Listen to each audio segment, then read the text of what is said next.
Brave Maker Show is hosted by Tony Gaffasone and Christina Jackson. Thanks for tuning in. It's showtime. Hey. How about I make sure my camera's on here? Thanks for tuning in. My name is Tony Gaffasone. I'm so glad that you're here today. I am in Redwood City, California. I'm a Caucasian man. My pronouns are he, him, his, and I'm in my studio with the word Brave Maker behind me, wearing glasses and some brown scruffy hair and a beard. I'm a writer, director, and filmmaker, and I love getting to talk every week with creative people from all around the world, and especially because I get to do it with my friend, collaborator, and producer of our next feature film called Go Veronica Go, Christina Ray Jackson. Yeah. Hello, everyone. I'm Christina Ray Jackson. My pronouns are he, she, they. I am queer, and I am an African-American woman with some wild, nappy blonde hair today. I'm rocking the Green Lantern top. That's the mashup Goldilocks meets Green Lantern, and I'm sitting in my favorite power chair by Will. That's WHILL. That's the Model C, and I'm coming to you from Dublin, California, and I'm an actor and a writer and a producer now. That's exciting to say, Tony. Yes, you are. I love that you haven't. I'm glad to be here. I love that you haven't gotten over that yet. Don't get over it because it's so I good. won't. I know. It's a lot of work. It's a big title, big responsibility, but we're doing it. We're making stuff. And if you are new to the show because you came because you are either watching live because you are connected to our special guest or on the replay, we're really excited. And we're going to bring in our special guest in just a minute.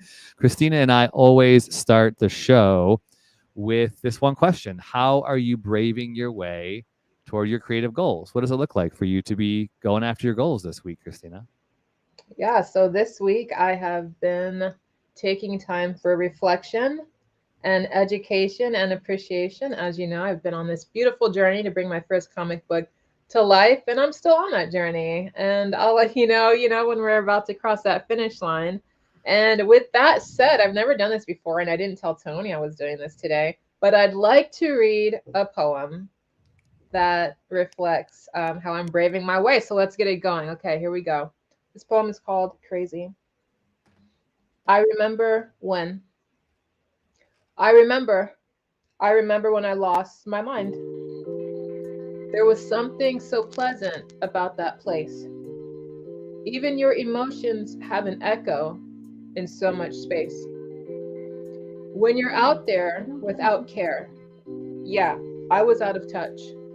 But it wasn't because I didn't know enough. I just knew too much. And if that sounds familiar to you, that is actually the lyrics to Crazy by Gnarls Barkley. I thought that fit. Did you recognize that? I did not. That's great. Yeah, that's crazy.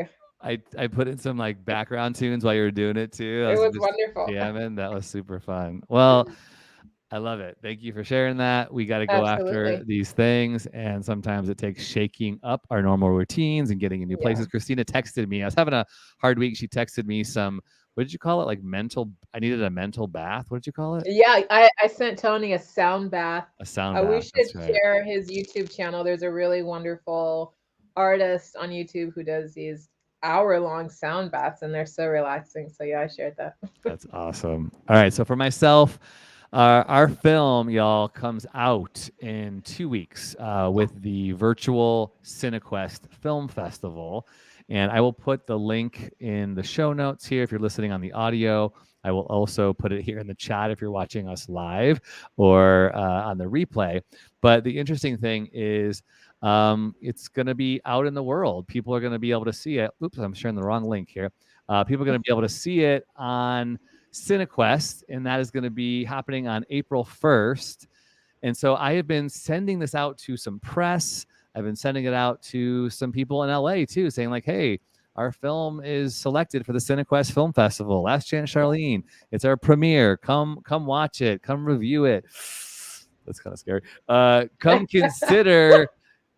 consider our next film by becoming a producer, executive producer, or financier on our next film. So that's been really fun to kind of reach out and kind of put myself out there. And making this film has been a joy, but also like the biggest work and burden of my most recent few years. But that's life. It's creative. So I'm braving my way by taking a risk, asking people to come in, to review, to look, and to consider jumping on for our next project based on what they see here. And it's a wild ride. I'll let you know what becomes of that. But meanwhile, go check it out. Go to the website that is going to be in your chat, creatix.org/Cinejoy, and look up Last Chance Charlene, or you can Google CineQuest Film Festival and look up Last Chance Charlene, and you can see our film starting on April 1st. So very excited about that. All right. That's so exciting. Christina, we have a special guest today. You brought her in. We're so excited. Tell us who's coming in.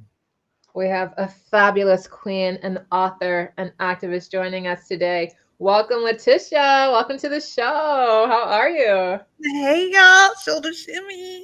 Yeah. This is great. It's because I'm a quadriplegic, and that's all the dance moves that you're getting. I love it. I second that. That goes for me, too.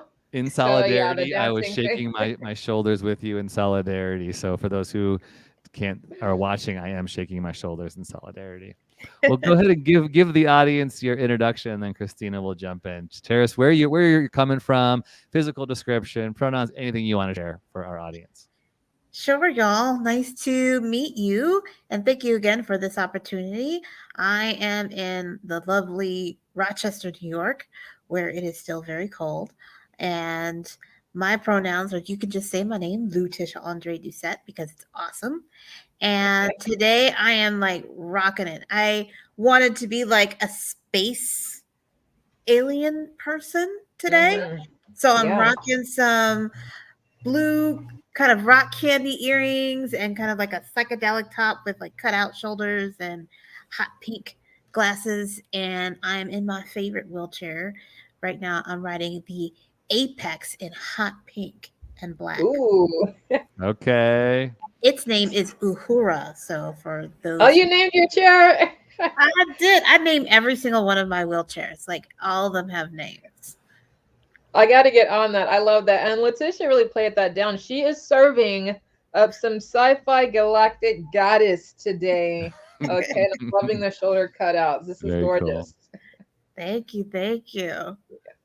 So we met. Do you want to tell them? We met 4 years ago in Grand Rapids, Michigan. I was competing for the Miss Wheelchair America competition, and Luticha was a judge. So that was wonderful. And I've had the privilege of observing her work, and she's a powerhouse in our community. And I'm going to throw it over to you, Luticha. We'd love to know your origin story. Where were you born and raised? How has your journey uniquely prepared you for the work you're doing today? Wow, that is a lot. So, take your time. My baby queer self was born in Okinawa, Japan, on an Air Force base. And I think that really kind of set the tone for my life, having different experiences. I was then kind of raised all over the United States. So mainly in California. We were in this awesome place. Maybe y'all know Yuba City, Marysville is where we were living until we came to Rochester, New York, where my dad is from, and my mom has some family here, even though she was born and raised in New Orleans.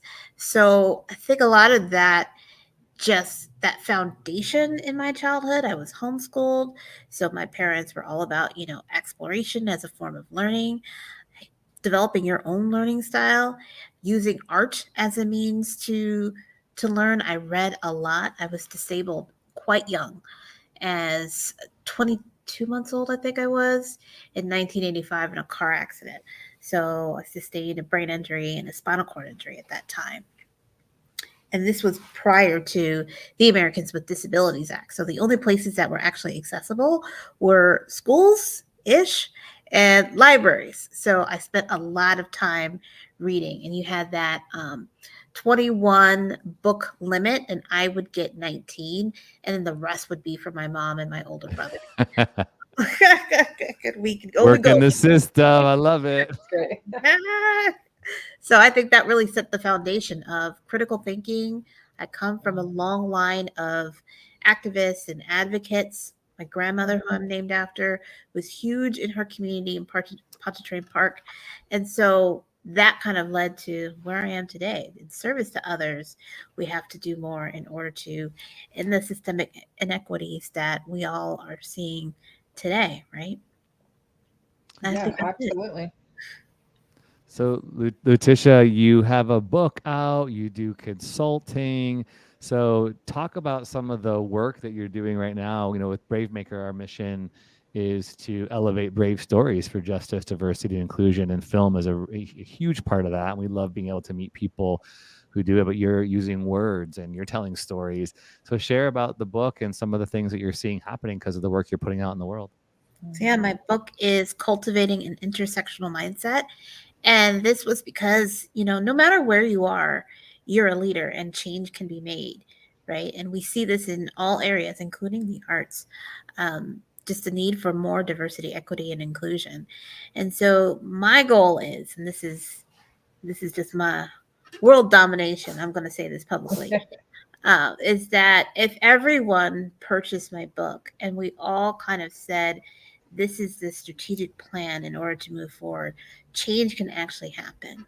I've seen it happen in real time for people who have less than a fourth grade education, right? And so it is imperative for me that whether it's through the art that I do, right, because I have my fiction stuff that I do and then my nonfiction stuff that I do, that, you know, we're moving forward with this creative mindset and thinking outside of the box that, you know, we've all just been put into by societal standards and norms, right? So that's really what this is all about. How do you actually make change and be brave enough to make that change? Because sometimes change is hard and we don't want to do it because it's hard and kind of messy, right?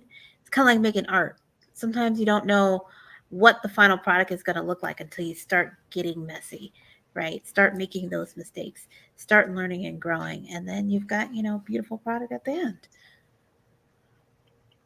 I love it. I think sometimes we want to be in a position to impact change, but we don't know where to start. What I love about your book, I'm going to read this straight out of the description. Her book is a 30-day guided journal. So it's not just this huge book you're going to plop down and be like, well, where do I start? She's going to guide you through complex topics and break things down to reasonable bites. What can readers expect from that experience at the end of this guided journal journey? So what people have told me is that it looked easy until even day one, where I asked, what are your values and where do they come from? Right. And by the end of the 30 days, people have reassessed that, you know, some people think they can't make change, right? And then, oh, yes, I can make change. Some people think that, you know, they don't have any power at all, only to realize that actually they are pretty influential and are connected to so many different types of people, right? And it takes it from this, you know, I have to do things to the collective, which that's where the power lies, right? We're all kind of moving kind of together as one, then that's how a result can happen. And everyone has their roles within that. I go back to like the creative process because I used to be a scientist and I've done massive art projects and they're both one and the same. Everyone has their skill sets and their gifts, right? And when you're doing it well and everyone's doing it well with that overall vision, things come together, right? And just like my earring comes out, we're good. And so when we are thinking about life, that is also the same way, the creative process. You have to know your role. You have to stay within your gifts, and you have to do it in concert with other people. Dropping some gems here. Yeah, she is. It's speaking to me. So I had formed this question in my mind. I want to talk to you about someone who's continually advocating. I want to talk a little bit about how do you self-care, because sometimes it could be a lot doing this work, and you're speaking these truths, and you're helping people, and you're processing. And both Christine and I are doing sort of similar stuff in our advocacy and inclusion work, and then our creative work. So, but I want to back up before I ask that self-care question. You're talking about, sounds like you're saying, staying in your lane, knowing what you're good at.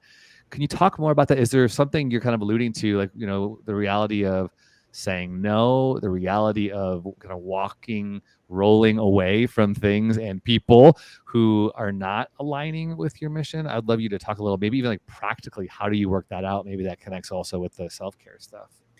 Yeah. No is like the biggest thing that you could ever say. And especially no to yourself, right? Because you'll want to be, I want to do all the things. I want to make all the change. And then you're saying yes to everything. And then now you're stressed, you're tired, right? You can't really accomplish much, right?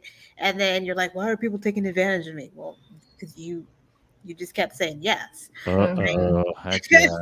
So like the first person I always have to say no to is like me. Ooh, that's good.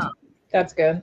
And then the other thing is that, especially as a business owner, I have really stuck to the foundation that not all money is good money, and not all money is my money. And so it really is about who I want to partner with. Do our values align? So I'm very heavy in like the screening of people, of who I say yes to, and which opportunities that I do take, as well as kind of just saying, not what am I passionate about, because passion is very fleeting, right? It's, what is going to give me some sense of joy, happiness. We've all worked on that project. We're like, this ain't it. And you still got to get it done, right?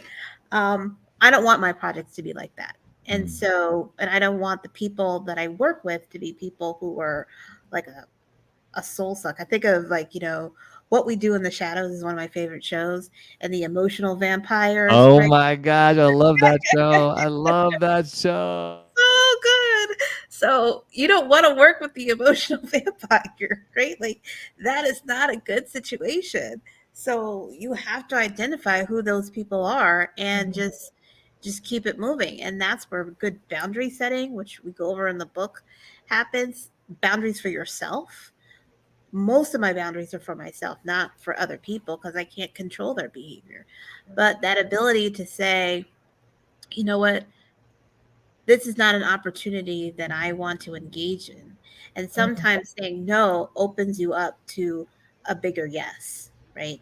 And so that for me, it has been like really important. And every time I've said no, I haven't regretted it. As a business owner, I haven't. Right. And that for me and for my team, right? Because it's not just me, we have a team. That makes the team feel good that I am taking care of them. And I think a lot of employers forget that. A lot of advocates forget that. It's not just about you. It's to care for other people who are around you. And so you have to do your due diligence. You have to have good governance. You have to work on yourself. And then that leads to the self-care, right? I know when I am stressed, my apartment will get messy. I'm feeling very lethargic. Maybe I'm a little touchy, popping off at people a little bit. And so one, it's always, and this is like an automatic shut off valve that I have learned since childhood. I'll just take a nap. Ooh, me too. Like get it going. Take a nap. Just people need to. The nap ministry, if you're not following her on Instagram, you should be. I know it. Yes. Listen, sometimes you just need to sleep. And I that love not that. everything. Keith is on here. He was like, Luticha, have you taken a nap? You don't gotta get it all done today, right? Like no one's rewarding you for getting things done early or or all of that, and especially when you're stressing yourself out. So sleep. The other thing is that the times where I have treated myself as if I am dating myself is the times that I have experienced like the greatest joy. So that means that I'm gonna, maybe make a little extra dinner and then package it really cute. So like the next day, if I'm tired, I was like, oh, look at past self. You know, past self was like, Wegmans Be Wild with the smoked turkey necks, and I had bought extra and like hid it in the back of the freezer that said emergency smoked turkey necks. And I was like, look, past self. I knew I needed some comfort food, right? I love Collard it. greens. You just sometimes you have to think about that. And the more that you kind of do for yourself and centering yourself in that sort of way that I care and love, I'm going to take the rest that I need. I'm going to create good environments because we can't create when we're in stressful spaces, right? The art is not good. The work is not good, right? And divest ourselves from these ideas that capitalism has put into like, no. I love that last part. Yeah, I think there's a tremendous focus on doing and production instead of being and enjoying. So I love that you're saying that. And I actually want to back up even further because before Luticha became this exemplary leader and put out this amazing book, she was Miss Wheelchair New York. And I know that competing helps narrow down what your advocacy is going to be. And I think there's a misconception that if you're disabled or become disabled, you immediately champion all the issues, but it's a journey. So can you back up and tell us, how did you end up competing? What was it like winning, and how has that shaped your advocacy today? Okay, so I competed on like a dare because Love the it. former Miss Ultra before me, she came to one of these like spinal cord injury like parties, and she was like, someone should do it, and everyone was like, Lutitia should do it. And I'm like, listen, y'all, I was such a tomboy. I dressed in jeans. I was a scientist too, so glitter and the lab really didn't like mix very well. Wow. So, and I had no hair, none. I was bald. So I was just this tomboy, and I'm like, oh, pageant, what? That's not for real. And so I go with my friend, and she was like, maybe you want to turn it up a bit, for the pageant, just for the pageant, which I think was her excuse to try to get me into glitter. And it worked.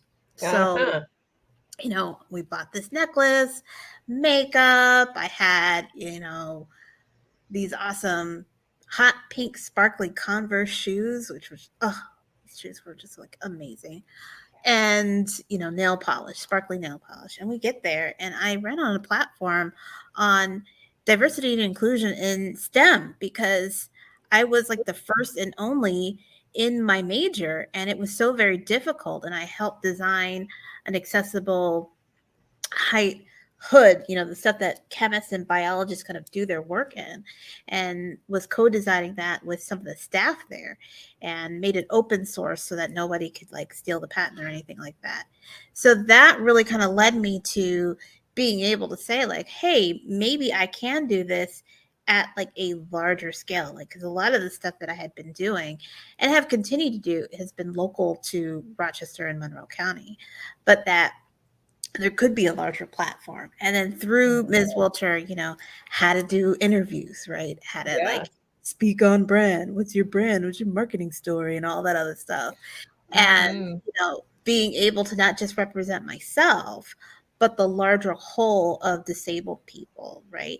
Just because people weren't interested in STEM, I always tell people, you're still doing science. If you're an artist and you're not taking some math classes, et cetera, or some color theory, right? You're losing out on the intersectionality that arts and sciences were always supposed to be hand in glove, right? They were never supposed to be separated, and yet were, for probably capitalistic reasons. So that for me, and then meeting other women in wheelchairs that I had never had that before. So just to be able to meet you and Barb and, all these wheel sisters who are just wonderful advocates for change, and how collectively we're able to move things has just been, I don't know, one of the highlights of my life. A dare led to good relationships and whatnot.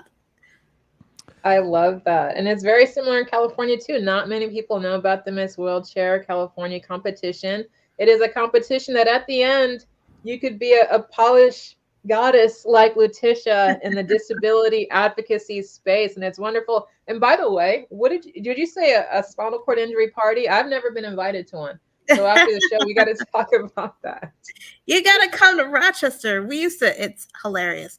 We used to take the new spinal cord injuries from the rehab floor and be like, we're going to take you water skiing. And they would be like, no way. What? Yep. And so we take them water skiing, and there's like all sorts of things. And you had PT students helping out. Oh yeah. It's fun. That's awesome. It's like, welcome to the community. Get on these skis.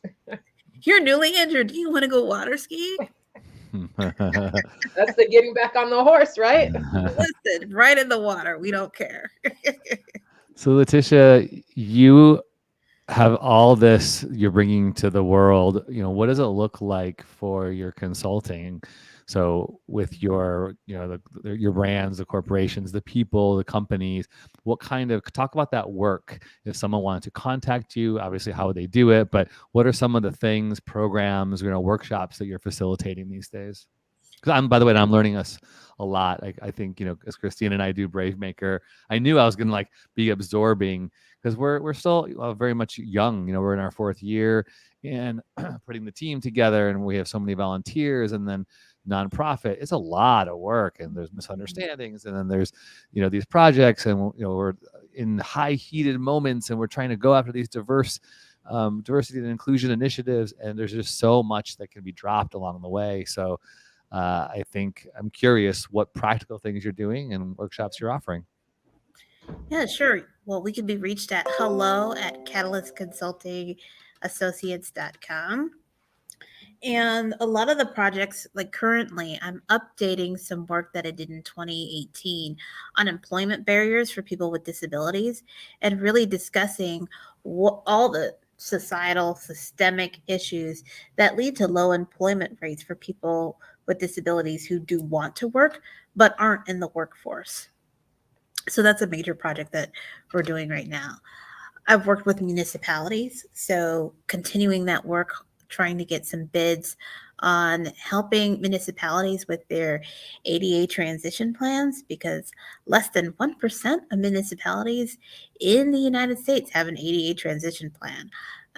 And so we do trainings for the ADA coordinators to help them kind of see what their role could be from the lived experience.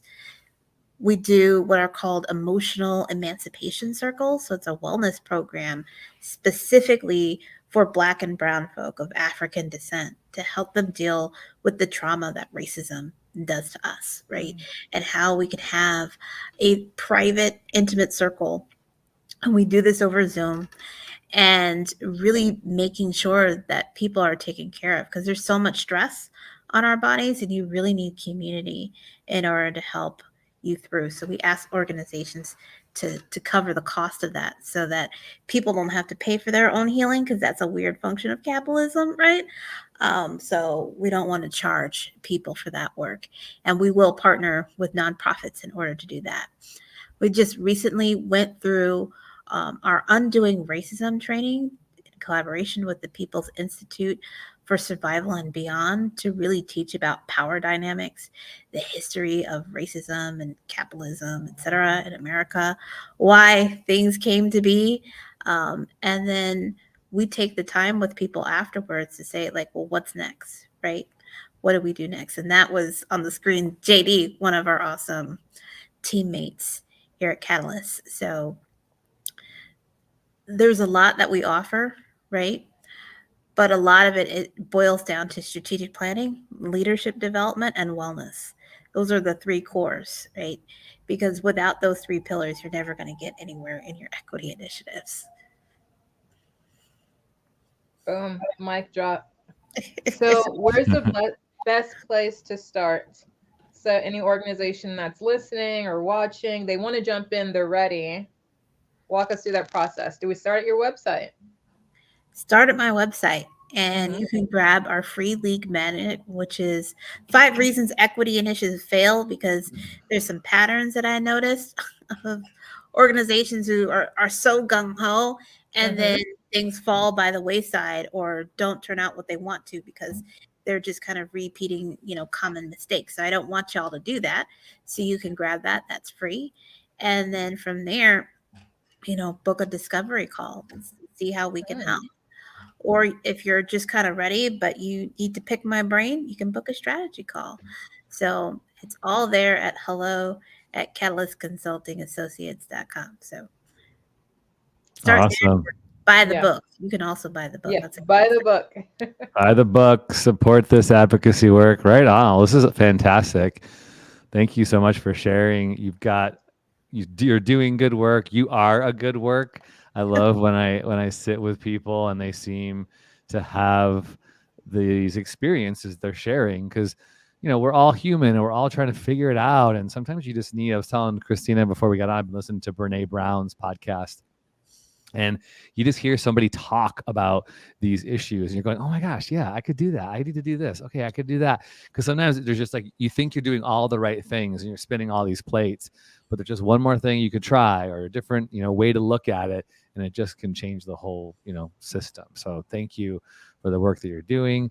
And we would love to continue to partner with you. If there's anything that we can do with, as Bravemaker to support the work and share the work, we will. You now have a press piece that you could share this interview. So I hope that helps.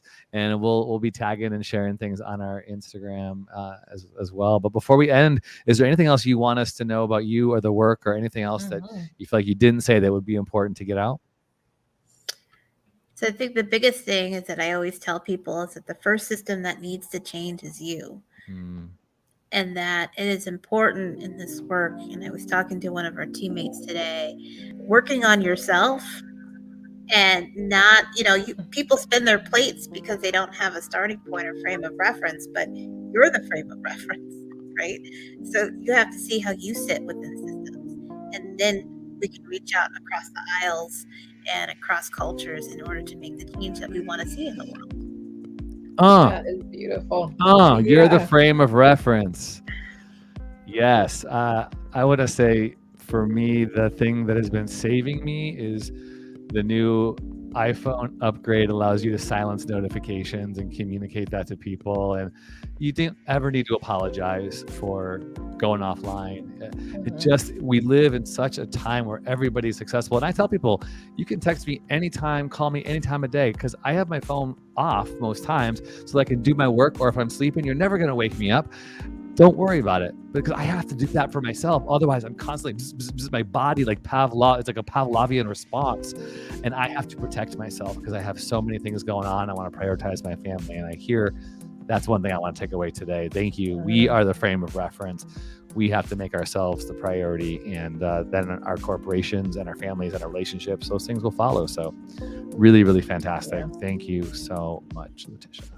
Really fantastic. Wish we had another hour, because I love to get into your thoughts about what in STEM filmmakers could really learn and grow from. I don't think we've ever talked about that crossover between the arts and STEM. So we definitely are going to have you back, maybe after I power through your book.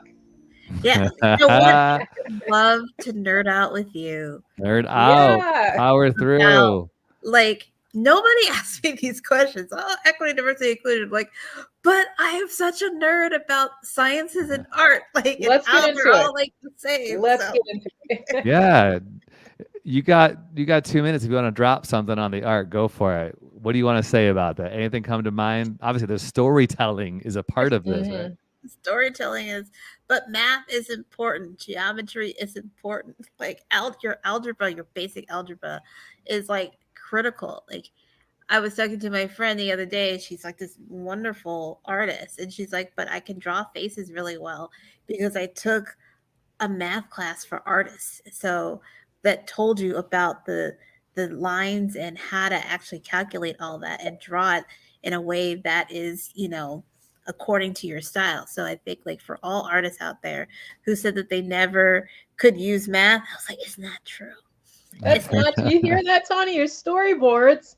Could Yeah. we? Heck yeah. That's exciting.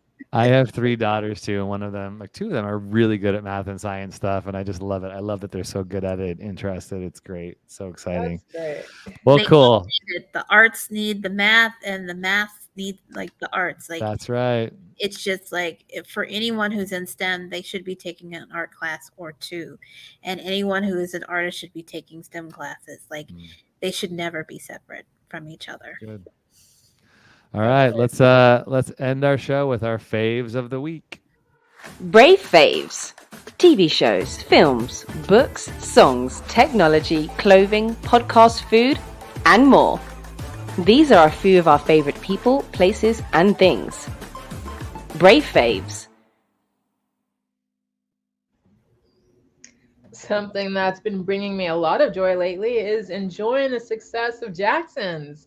And today we have Uncle Samuel L. Jackson is in The Last Days of Ptolemy Gray on Apple, and it is exceptional. It's such a fabulous series. You want to jump in and devour it. I believe there are 2 or 3 episodes up, and it's just wild and fun. And as an actor, oh my goodness, I take my wig off to you, sir. It is wonderful. Couldn't get enough. Yeah, so that's my brave fave. Check it out. Last Days of Ptolemy Gray. Yeah. Okay, I'm gonna check that out. That's my favorite things is just when I get good show references. It's good. All right, so I got a film. Oh my gosh.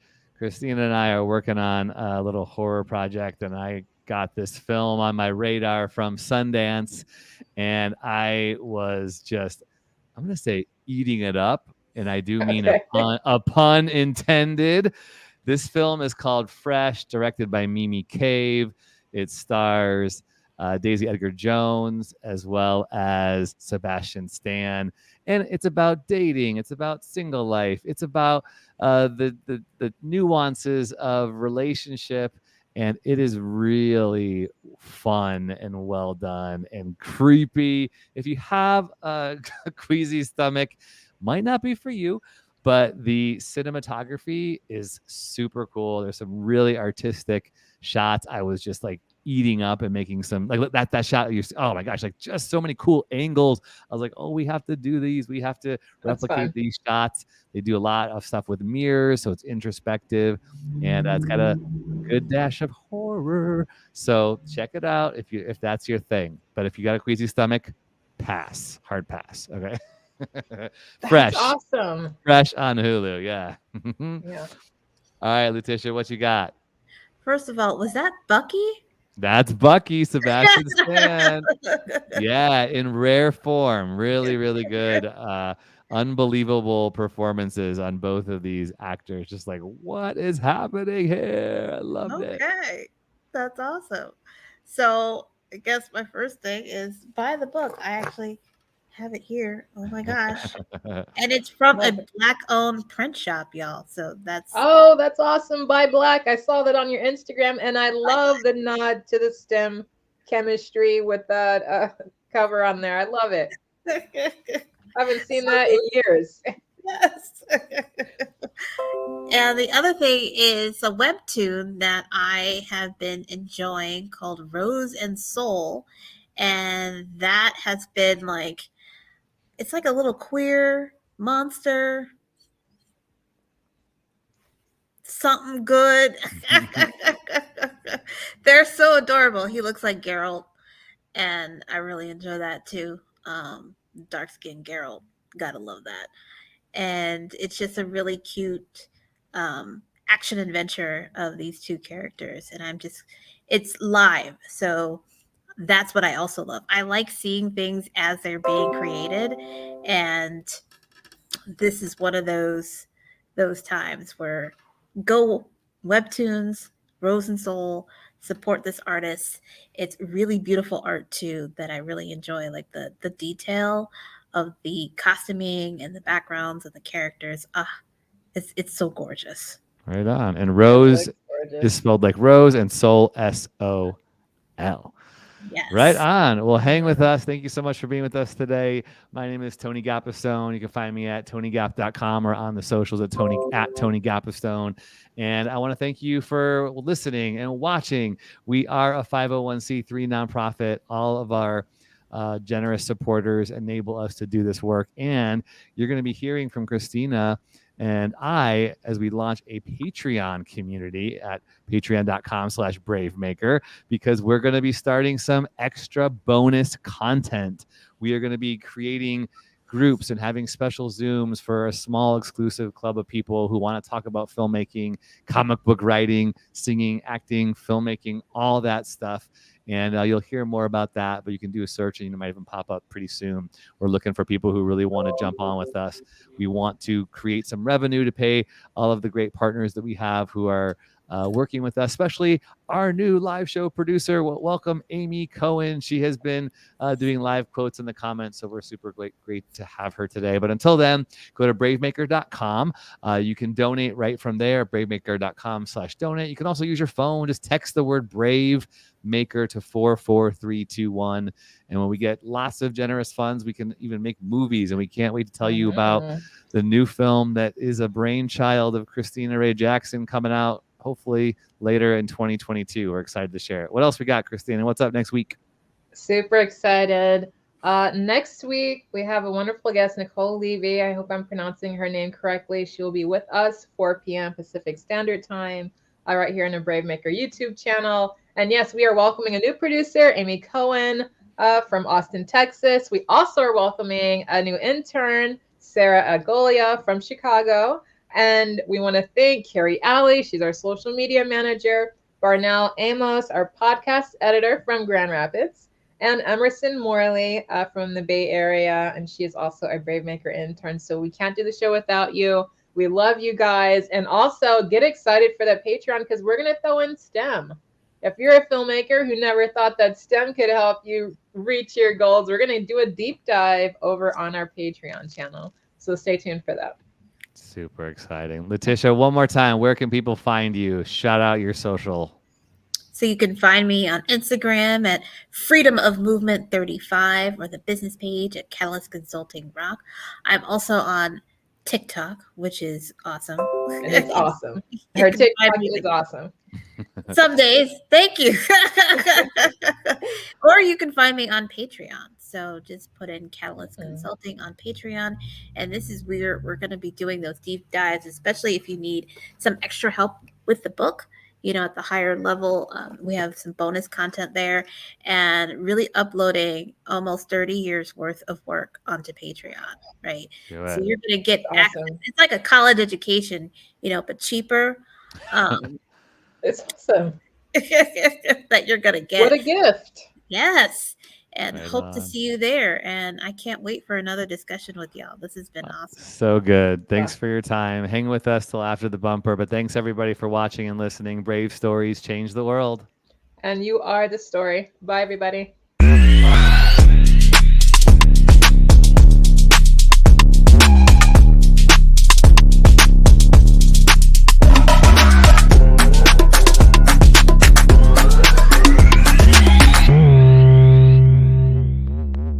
Follow us on Instagram, Twitter, YouTube, and Facebook at bravemaker.org. Like, subscribe, and share. To become a monthly donor, text the word BraveMaker to 44321 or go to bravemaker.com/donate. Thanks for tuning in.